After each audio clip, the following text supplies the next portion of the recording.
So, in our little illustration, Revelation has 7 parts. Part 1, Part 2, Part 3, 4, 5, 6, 7.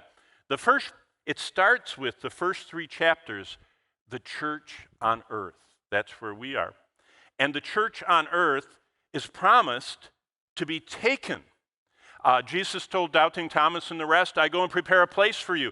Jesus said, in the same way you see me going, I'm coming back. Jesus said in 1 Corinthians 15 that at the last trump, the dead in Christ will rise first, and we're all going. He said in 1 Thessalonians 4 that the dead will not be left behind, that the living will not precede those that are raised from the dead. And finally, in Revelation 3, he explains that we will be kept from the hour of his wrath.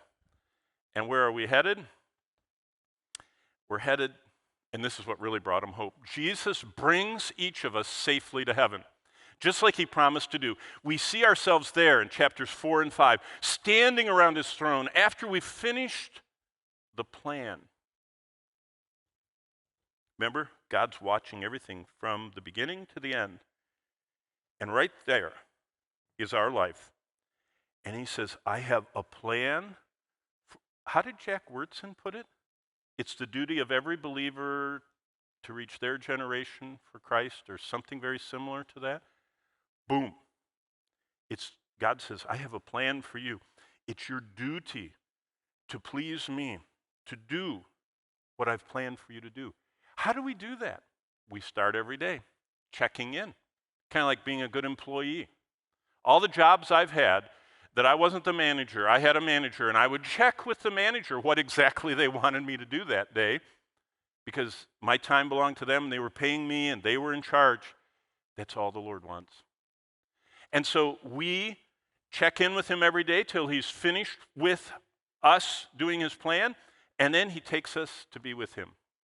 And so the church saw that, and they saw themselves as they were the church in heaven, and they saw that they were going to get the reward. That's what 1 Corinthians 3 and 2 Corinthians 5 talk about, that we're actually going to get a reward for how we live for the Lord. But the church also had hope, because as soon as we get to chapter 6, finally they're wondering, what about the bad guys that did all this evil, that dragged off and murdered and did everything we're seeing today, all the murder and evil that's unabated. I mean, it's just going. Well, lost humanity, and I love how God does this, believes in evolution and denies biblical creationism. So the Creator himself shows them his power. Finally, it isn't just old answers in Genesis harping on the fact that there's a real Creator God, and every evangelical witnessing servant of the Lord and pastor and ministry saying it. Finally, God gets everyone's attention. The Creator shows him his power in earth dwellers who worship Mother Earth. By the way, in the book of Daniel, have you guys had Daniel yet? It's coming. In the book of Daniel, do you know how it describes the Antichrist? He worships the God of forces. And by the time we get to Revelation, it's expanded, and everybody that's unsaved is called an earth dweller. What that means is, this is all they care about. This planet, this place. We're going to do anything to save this place. We need this earth. As opposed to how Hebrews describes us. Hebrews says, we look for a city which has foundations, whose builder and maker is God. Paul put it this way, our citizenship is not here, it's in heaven. And we're expectantly awaiting being taken to the place he's prepared for us. So there's a real contrast between the orientation of lost people. Their orientation is here. Save the earth.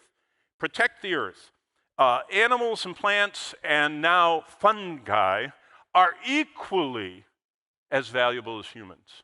And we'll protect any species while we don't protect human species not yet born. Do you understand what I mean? It's so blatant in our generation. So earth dwellers who worship Mother Earth, God first allows natural disasters to amplify at every level. You're starting to see that, aren't you? Aren't you seeing it? We had the hottest year on record last year. And boy, they already found out the forest fires in Canada didn't go out with the snow. They're still burning under the snow. And they said, wow, 2024 is going to be one of the greatest forest fire years. I mean, today, Rome, did you see any pictures of what it looks like in Rome today? Total smoke, and dust in Rome. Why? It's just because we have natural disasters amplifying at every level.